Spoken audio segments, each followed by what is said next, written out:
Міне, биылғы жылы Қаратайдың қызы орта мектепті бітіріп, оқуға бармақ ниет білдіргенде, Сәргел немере інісіне хат жазып, өз тарапынан да бір жақсылық жасайтын кезінің әлде қашан келгенін, Бағиланы университетке өзі орналастыратынын, қажет болса, үйінде тұрғызуға да дайын екенін білдірді. Жиі ішіліп кеткен коньяк пен үй ішінің қапырық ауасы қонақтарды тура мағынасында да, жанама мағынасында да желпіндіріп тастады. Қаратай, Мәлике көңілденген сайын, Сәргелдің маңдайы қатпарланып, жұқа еріндерінің жиі-жиі жымқырылып, сөзден қалып бара жатқанын байқады. Ол жас жеңгесінің қаншалықты коньяк ішкенін аңғарған жоқ, әйтсе де, оның қара торы әдемі жүзіне қан жүгіріп, кісіге батыл, тесіле қарайтын қарақаттай жанарына ерекше сиқырлы нұр құйылып, еркеде еркін мінезінің ашыла түскеніне іште сүйсінсе де, немере ағасының іште тынып отырған кепін байқап, Мәликенің әзіл сөздерінің бәріне байыптыда салқын жауап беруге тырысып бақты. Оның бұл жаңа әдісі көп ұзамай өз жемісінде берді. Сәргел ұйқысы қаны боянған сәбидей, жан жағына назар аударып, сөзбен күлкіге араласып, бір шама тіріліп қалды. Қаратай дәл осы сәтте немере ағасына ұнап отырғанына және дастархан басындағы әзіл қалжыңды дер кезінде байыптылықпен алмастырғанына қуанды. Мәлике Бағиланың мазасы кете бастағанын сезіп, оны оңаша бөлмеге алып кетті.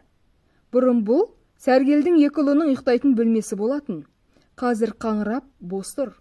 Терезеге ашық сары жібектен перделініпті.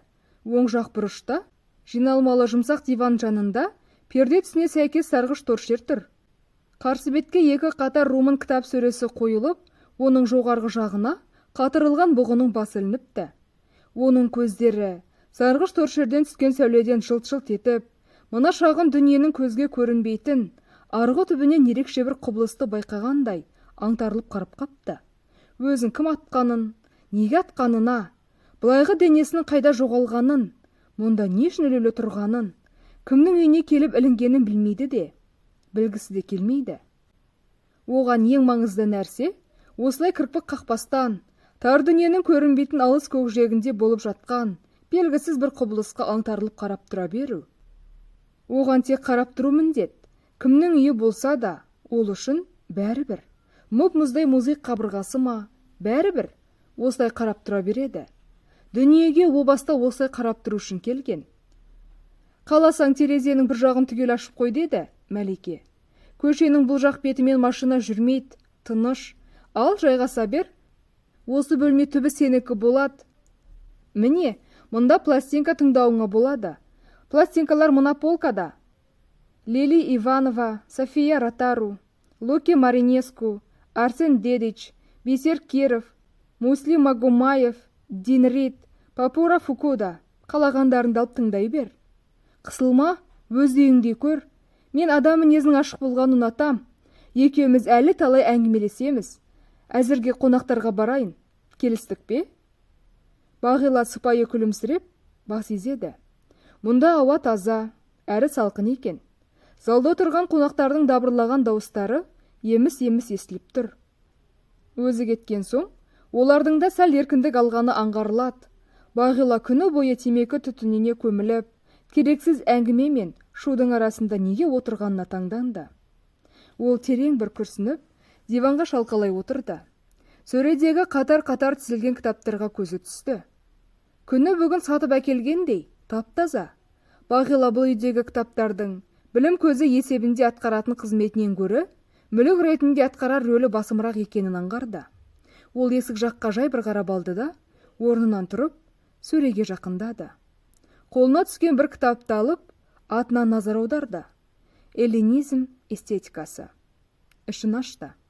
Бұған дейін қол тимеген болса керек, кітап беттері беймезгіл мазасын алғанына наразылық білдіргендей, сытыр-сытыр етіп, екі-үш беттен қосарланып қиналашылды. Ол бір-біріне жабысып қалған парақтарды ажыратып, алғашқы бетін оқып көрді. Әріптері ұсақ, оқуға қиын екен. Жарты бетін жүгіртіп оқып шықты. Шалы ұқты. Көп сөйлемдерді түсіне алмады. Сонан соң орнына қайта қойды. Диванға кеп отырды. Басын қайтадан жоғары көтергенде, кітап сөресінің үстіндегі бұғының кепкен басын көрді. Оның көлеңке жақтағы көзі бұған ұрлана қарап тұрған сияқты. Бағиланың денесі тітіркеніп, жүрегі мұздап кетті. Ол орнынан ұшып тұрып есік жаққа келді де, үлкен люстраны жарқ еткізді. Бұғы бұрынғысынша алыс көкжиектен көз алмай қарап тұр екен. Мұнымен ісі жоқ. Тіпті бұған назар аударуды тәкаппар басына ар санайтын сияқты. Оның көңілі жайғасып, орнына отырды. Люстраны сол бойы өшірген жоқ. Жол ұрды боп шаршағандықтан, әрі залдың әлгі қапырық ауасынан басы зыңылдай бастаған сияқты. Ол диван ортасында тұрған, қос жастықты жаймен терезе жақ шетке итеріп, әлдекімді оятып алмайын дегендей, сыбысын білдірместен жастыққа басын қойды. Жатар кезде тізесінен сәл жоғары көтеріліп кеткен юбкасын қолымен ақырын төмен түсіріп, кірпігін айқастырды. Жанарына сіңіп қалған люстраның өткір жарығы, көз алдына қысқы қыраудай ақ жарпа ойнатып барып, бірте-бірте алыстады да, төңіректі сұйқылтым қараңғылық басты. Ол осылайша ширек сағаттай қимылсыз жатты. Төбеден шақырайған жарық терезенің ашық сары пердесіне шағылысып, сөт бетіне біркелкі тараған қапрез тамшысындай, Бағиланың мінсіз ақ жүзіне жарасымды сарғыш рең қосып тұр. Табиғат бар өнерін сарқа жұмсап, осы бейнені жасап біткен соң, бұл сұлулықты азырқанғандай, қою түнің жасымықтай бір түйірін ойып алып, мәрмәр беттің сол жақ етегіне мен етіп жабыстыра қойыпты. Қарсы көрінген, қара шағаланың қанатындай, шашаусыз біткен имек қас, ширек шеңбер тәрізді, бір келкі жұмылған кірпіктермен ерекше үйлесім тауып, табиғаттың шебер суреткер екенін осы үйлесімдік арқылы маңайға паш етіп тұрған секілді. Екі қастың ентелеп кеп қосыла алмай қалған тұсынан басталатын әдемі құр мұрны, ұстасаң үгітіліп кетердей, бір-бірімен болар-болмас қиюласып жатқан, томпиған балаң еріндерге бақыт сілтеп тұр. Ақ кофтасының аздап кере бастаған, кеудесінің көтеріліп басылғаны болмаса, оның демалып жатқаны да сезілмейді. Бағиланың дәл қазіргі қалпы мен бүкіл болмысы адам баласының сұлулық пен пәктік қандай болмақ деген сауалына жаратылыстың үнсіз беріп тұрған жауабына сайғандай. Бағила осылай үнсіз жатып, жол оқиғасын ойша шолғанда, кенет жүрегі лүп етіп, еріксіз көзін ашып алды. Жүрегінің лүпілі деп бара жатқан секілді. Оның есіне өздері қуып шыққан баяғы жігіт орала кеткенді. Көзін жұмып жатқан әлгі бір сәтте, ол жігіт бейнесін анық көргенде еді. Енді оны мүлде жоғалтып алды. Кірпігін қанша айқастырса да, ол бейне дәл жаңағыдай айқын көрінбеді. Ол да осы қалада ғой деген жаңа бір ой кенет жарқ етіп, оның ішкі дүниесіне әрі алқыныс, әрі қуаныш, әрі сабыр тастап өтті. Бағила осы кезге шейін ол жігітте бірде-бір рет еске алмағанына, ол жайлы бірде-бір рет ойламағанына таңданды. Сол үшін бейтаныс бейненің алдында өзін кінәлі де сезінді. Қонақ бөлмеден ду етіп жарылған күлкі, әкесінің әңгіме айтып отырған көтеріңкі даусы, ас үйден Мәликенің шыны ыдысты түсіріп алып, оның күл парша боп сынғаны естілді. Мас боп қалған ба? Ол еркектермен неге коньяк ішеді? Әлгі ойына қайта оралды. Қайта оралған сәтте қонақ бөлмеде отырғандардың пойыздағы жігітке көрсеткен әділетсіздіктерін мүлдем ұмытқандарын, енді ол жайлы ешқашан ойламайтындықтарын түсініп, олардың бейғам күлкілерін тіпті ұнатпады. Қызық деді, кенет таңданып. Мен оны неге ойлаймын? Неге оны ойлауға тиіспін? Және ол жайлы ұмытып кетті деп, қонақ бөлмеде отырғандарды не үшін кінәламақпын? Оны пойыздан сүріп тастаған жоқ қой. Бар болғаны басқа купеге ауыстырды. Екі адам келе жатса, басқа купедегі жалғыз адамның орын ауыстыруын ол да сұрар еді. Өтті де кетті. Ондай ұсақ оқиғаны мен емес, өзі де ұмытқан шығар. Мен неге өзімді кінәлі санаймын? Әуелгі кезде жаңалықтай боп көрінген бұл сауал, оның санасындағы жігіт бейнесін бір шама көмескілеп, бейтаныс адам жайлы ойлай беруге ешқандай негіз жоқ деген қорытындыға кептіреді. Осыған дейін түйгеннің бәрін өткінші аяушылыққа жорып, соңғы қорытындыны бірден-бір дұрыс шешім деп алаңсыз сенуге бет бұрғанда, санасының терең түкпірінен өзіне түсініксіз қимастық бір сезім бөлекше бас көтерді. Енді ол соңғы күдігі мен кенже ойының арасында жатып, ми қатпарының басқа бір нүктесінде өз бетінше пайда болған, Оның аты жөні кім болды екен деген тосын сұраққа еріксіз таң қалды. Кейде адам санасы мен миы бұрын келіп түскен сауалдарға өз бетінше автономиялы түрде жауап әзірлей беретініне алғаш көзі жетті. Есік ашылып, Мәликенің тамаққа шақырған даусы естілді. Асқа зауқы болмай жатса да ізет сақтап, қайшылығы мен қызығы мол ойларын амалсыз диванда қалдырып, орнынан тұрды. Есік тұтқасынан қолын айырмай, мұны күлімсіреп күтіп тұрған Мәликеге қарсы бара жатып, жай ғана күрсінгенін Бағила өзі де аңғармады. Бағана араларында отырғандықтан мән бермеген бе? Бағила уақытша кетіп қалып, қайта оралған сәтте, Қаратай мен Сәргелден басқа жұрт сөздерін кілт тоқтатып, абдырап қалды. Қастарындағы Мәлике де ас үйге кетіп, бір-бірінің көнтиген ерін, қоңқақ мұрын, сыпыра құлақтарына үйреніп қалған кездер, есіктен жайлап еніп келе жатқан сұлулықтың үлгісін көргенде, таңғалған сезімдерін жасырып қалуға шамалары жетпеп еді. Тұрғат орнын ұшып тұра бергенде, стол ернеуіне жақын қойылған тарелканы белдігінің доғасымен іле көтеріп, салатымен қоса төңкеріп тастады. Жерге түскен шанышқыны іле шала қуамын деп, шапшаң еңкейген кезде, еріп тұрған торыққа маңдайын батырып алды да, бәрібір жұртқа көрінер бет жоқ екенін сезіп, сол бойы стол астына кіріп жоқ боп кетті. Кесірлі шанышқыны тауып, үлкен әбігермен оны үстел үстіне қоя бергенде, жұрт ду күлді. Тұрғат ванна бөлмесіне шыға жөнелді. Өзінің қызына жұрт назарының қадала қалғанынан, бір шама ыңғайсыздыққа түскен Қаратайдың қазіргі күйін, мына өрескел қимылдан туған ду күлкі құтқарып алды. Әйтсе де, Тұрғаттың әлгі қимылында тек ізеттілік қана емес, ар жағында басқада бір жасырын сыр жатқанын жүрегі сезе қойды. Сезе қойды да, Алматы сияқты үлкен қалада, сұлу қыздың алдынан талай-талай қиындықтар туарын, оның бәрін жалғыз ақылмен жеңіп шығу, оңайға түспесін тағы аңғарып, көңіліне күні бірін уайым ұялады. 2 күннен соң Қаратай елге қайтты. Бұлар оны аэропортқа шығарып салды. Самолет ұшуға 1 сағаттай уақыт қалғанда, бір топ жігіттерді билет тіркеуге, Мәлике мен Бағиланы газет журнал алуға жіберіп, Қаратай Сәргелді оңаша алып шықты. Мәлике екеуіңіз Бағилаға бас-көз болыңыз деді, әкелік көңілмен. Менің нені меңзеп келе жатқанымды түсініп келе жатқан шығарсыз. Әлбетте деді, Сәргел бірден ойлы қалыпқа көшіп. Бағила балаларының ішіндегі ақылдысы, бірақ ақылынан қарағанда өз дегені молдау. Сіз сияқты тәжірибелі педагогтардың қақпайы артықта болмас еді. Өз қызыңыздай көріп тәрбиелеңіз. Айтарың бар ма? Алыс адам емеспіз ғой. Неге өз қызымдай көрмейін? Рахмет, Сәке. Басқа айтарым жоқ. Өз жағдайыңыз қалай? Жаман емес. Жүріп жатырмыз. Ол тамағын қырнап, иығын көтеріп қойды. Оның бұл қимылынан Қаратай немере ағасы әлденені айтудың ретін таппай келе жатқанын байқады. Айта беріңіз, менен несіне қысыласыз деді, ол өзімсінген қоңыр үнмен.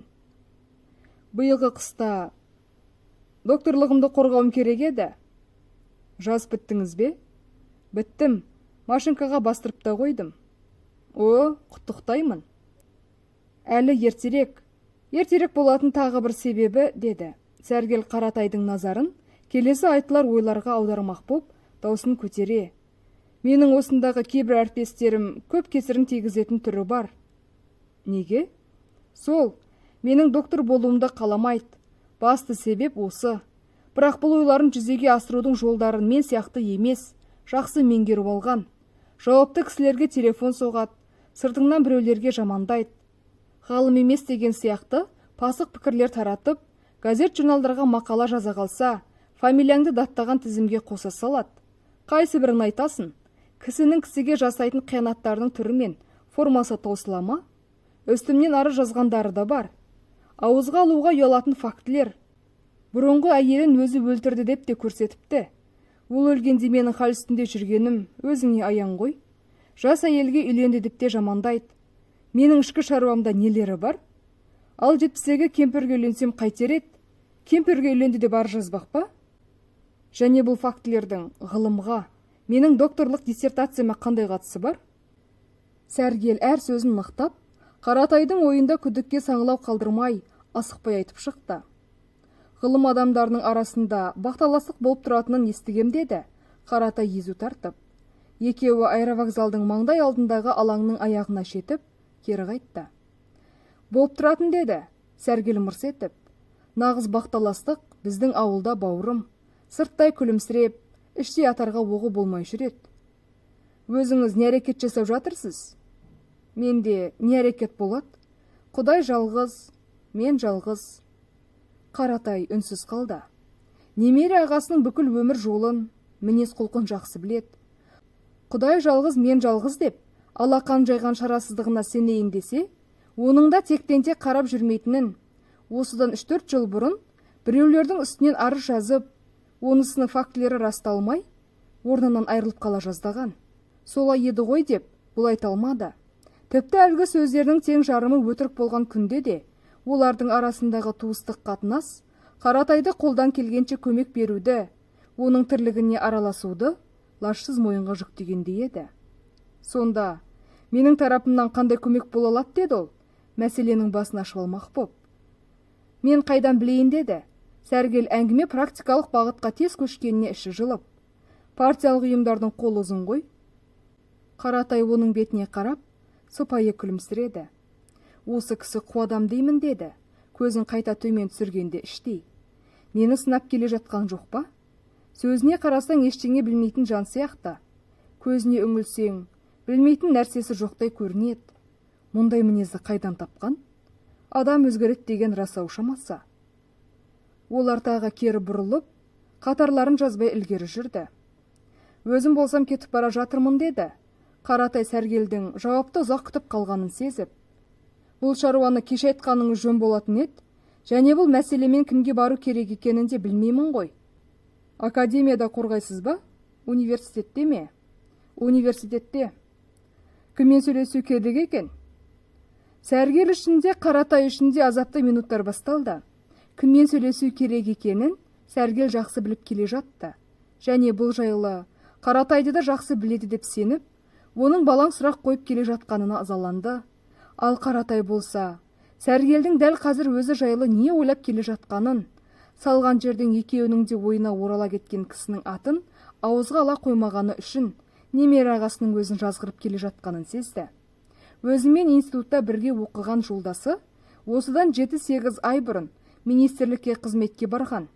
Сәргелдің де Қаратайдың да ойында тұрған адам осы. Бірақ Қаратай жолдасының алдына мұндай келеңсіз мәселемен барудың ретін таппай, іштей қиналып келе жатқанда. Жарайды, Сәке деді, ол әлден соң білдірмей ауыр демалып. Сөйлесермін. Кіммен? Жолдастар бар ғой, ол екеуміз мұндай мәселемен сөйлесіп көрмеген едік. Ыңғайсыз болса да амал жоқ. Келесі айда республикалық партактив болады, сонда арнайы кіріп айтармын. Сәргел иығынан ауыр жүк түскендей, Қаратайға сездірместен терең күрсінді. Жолдастар бар ғой дегенде, немере інісінің кімді айтып тұрғанын, оның кімге арнайы кіріп шығатынын 5 саусақтай білді. Оның кеудесіне ерекше бір көңілділік құйылып, дүние құлпырып сала берді. Сол құлпырған дүниеде бұл аяғын нық басып, жолындағы кедергілерді оп-оңай жапырып жүре беретіндей сезінді. Сәке деді, әлден соң Қаратай. Сәргел жалт қарады. Оның жүзіндегі кенет үйіріле қалған байыптылықты, сабырлылықты көріп, Сәргел барын тасымен құлақ тұрды. Бағилаға арнаған бөлме, екі ұлыңыздың бөлмесі екен. Келесі келгенімде екі ұлыңызды және аналарының портреттерін сол бөлмеден көретін болайын. Мұның мәнін таратып айтып жатудың қажеті жоқ. Түсінерсіз деп ойлаймын. Мәликеге де айтып кетем. Мына сөз Сәргелді толқытып кетті.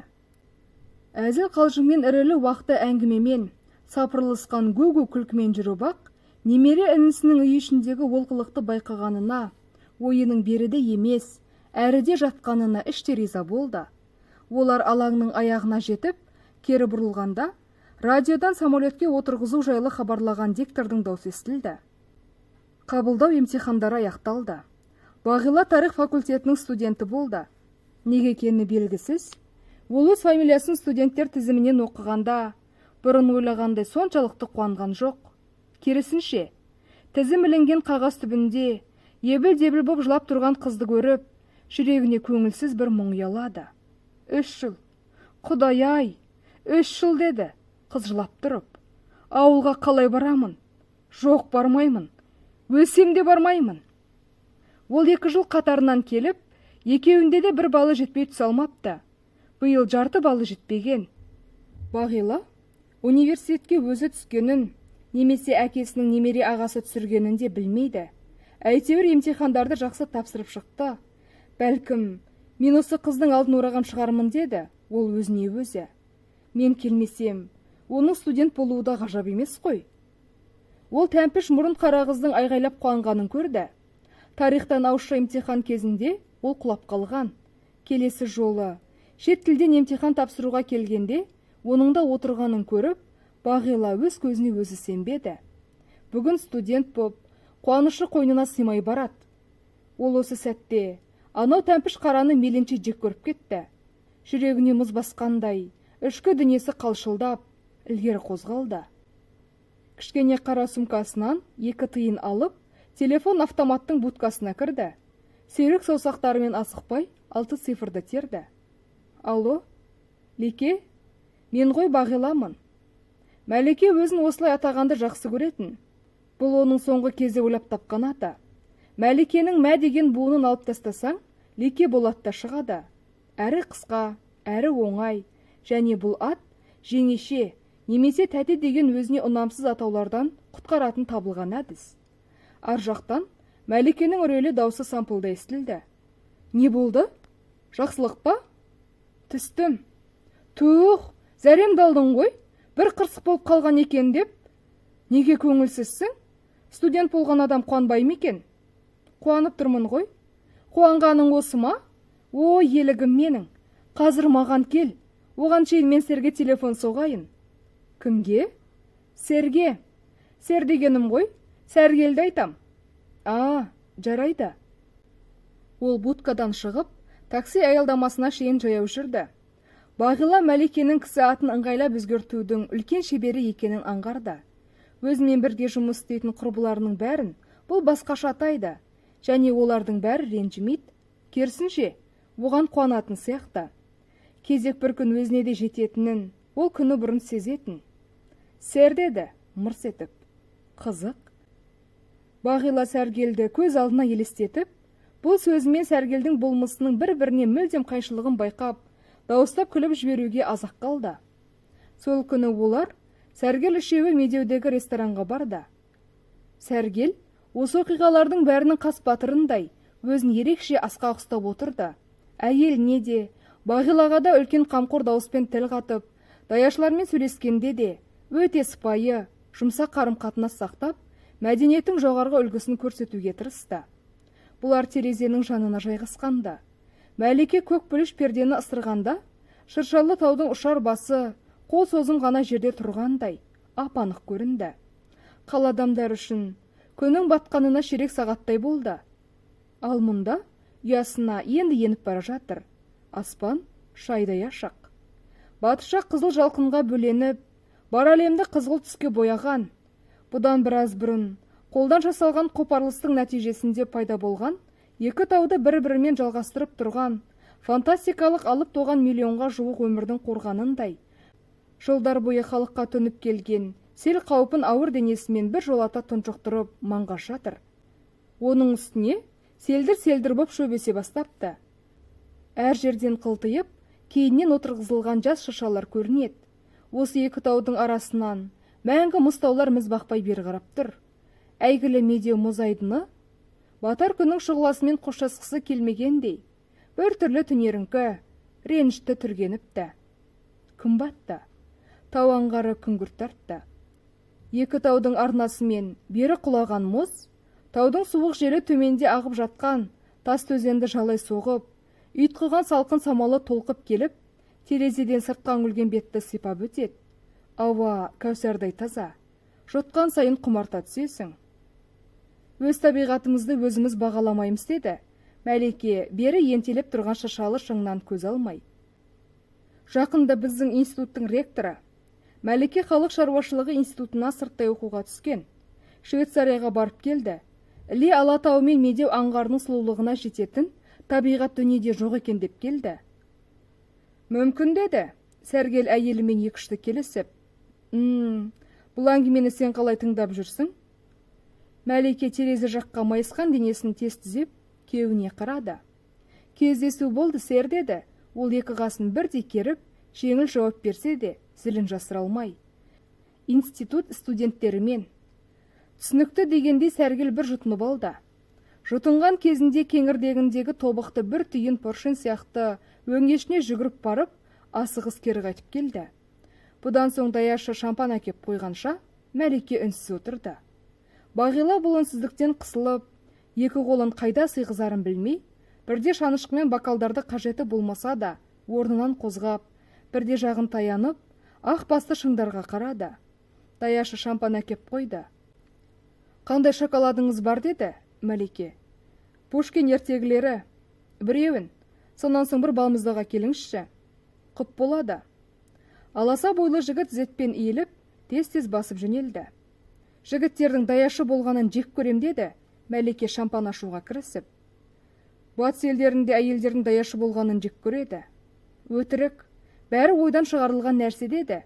Мәлике күйеуіне ғана емес, осы идеяны қолдаушылардың бәріне қол сілтеп, табиғаттың өзі әйел мен еркекке о баста атқарар қызметін бөліп берген.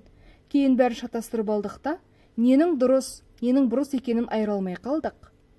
Шампан жылылау болуы керек, басындағы сымы босасымен, тығының зор тегеурінмен жоғары итере бастады. Мәлике тығынды жантайтып, газын шығаруға үлгер алмай қалды да, ол тарс етіп, әйелімен айтысқысы келмей, терезеге қарап бейғам есінеп отырған Сәргелдің бетін ақ көбік жуып кетті. Ол судан шыққан мысықтай пысқырынды да қалды. Сэр, кешір, мен байқамай қалдым, деді. Мәлике көзін аляша алмай отырған күйеуіне жанашқандық білдіріп. Сәргел бүгінгі жоғары мәдениеттілігінен тайған жоқ. Мәликенің орнынан тұрып барып, сүрте бастаған орамалын өз қолына алды да, көзінің алды мен мойнын құрғатып жатып. Осыдан кейін еркек Даяшыны қалай жақсы көрмессің, деді. Бұл Сәргелдің көптен бері тауып айтқан сөз еді. Және сәтсіз ашылған шампаннан соң, бүгінгі кешті бүлінген кешке санап тұрған Мәликеге ол айрықша әсер етті. Өмірінде алғаш рет күйеуіне шындап жүрегі жылыды. Ол еркелей басып, орнына кеп жайғасты. Шампанның жартысы стол үстіндегі ақ жапқышқа ағып, жайыла сіңіп кетіпті. Мәлике қалған шампанды қолына алып, көтеріп тұрды да, сэр, сіз ішесіз бе? Әлде жаңа тойып алдыңыз ба, деді. Ішпесем де болар еді, бірақ құй, деді. Ол бакалын ілгері жылжытып. Қызың оқуға түскенде, Мәлике бізді шампанға шомылдырды десек, Қаратай қалай түсінер екен? Идея. Мәлике шампанды екі бакалға тең бөліп қойды да, Бағилаға өз бакалынан екі ұштамызды. Бүгін оған телефон соғып, қызықты айтайық. Қане, Бағиланың студент болған тойын бастайық. Қадамың құтты болсын, бақытқа жет. Екеуі ыдыстарын орталап барып, столға қойды. Бағила бакалды ырым үшін еріне тигізді де, қайта төмен түсірді. Даяшы шоколад пен балмұздаға келді. Ал, сүйікті асыңа кірісе бер, деді, Мәлике қызға күлімсірей қарап. Бағила кішкене қасық пен балмұздақтың шетінен кертіп алып аузына салды. Сол кезде есік жақта столда отырған 4-5 жігіттің біреуі өзінен көз алмай қарап отырғанын көрді. Шашы иығына тиген, ат жақты, ашаң жігіт. Индейцтерден аумайды. Ол балмұздақты орталай бергенде, есік жаққа тағы көз тастады. Жігіт иегін алақанына тіреп, әлі телміріп отыр екен. Лике, маған ана бір жігіт тесіле қарап отыр, деді, сыбырлап. Қайсы? Есік жақта, шашы ұзын. Саған жігіттердің тесіле қарауы мені таңдандыра алмайды. Алақанымен иегін тіреп отырған ба? Иә, қарама. Қарасаң ондайлар көңіл бөлді деп жабыса кетеді. Суретші ме, мүсінші ме, сол ауылдың адам болу керек. Оны қайдан білдіңіз? Олар ең әуелі сақал қойып, шашын жібереді. Неге? Түсінсем бұйырмасын. Сақал қойып, шаш жібермесе, оларды муза өнер ордасына кіргізбейтін болуы керек. Ал көсе болса ше? Мәлике Бағилаға жалт қарады. Оның аласы аз қара көздері күлімсіреп, бұған сүйсіне қадалып қапты. Браво, браво, деді ол, алақандарын бір-біріне дыбыс шығармай соғып. Сэр, естің бе? Бағиланың фантазиясы жүрек емес пе? Сәргел естім. Ризамын дегенде жымиып басын изеді. Сол жақ қарсы бүйірдегі оркестр әлде итальян, әлде швед ансамбльдерінің репертуарынан эстрадалық музыка ойнай бастады. Барабанда отырған грек тектес қау сақал жігіт кешеден бері өз аспабын сағынып қалған болуы керек, басын төмен тұқыртып, құлшына соғуға кірісті.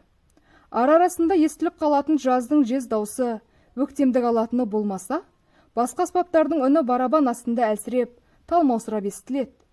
Мәлике барабаншы жігітке жақтырмай, тыжырына қарады.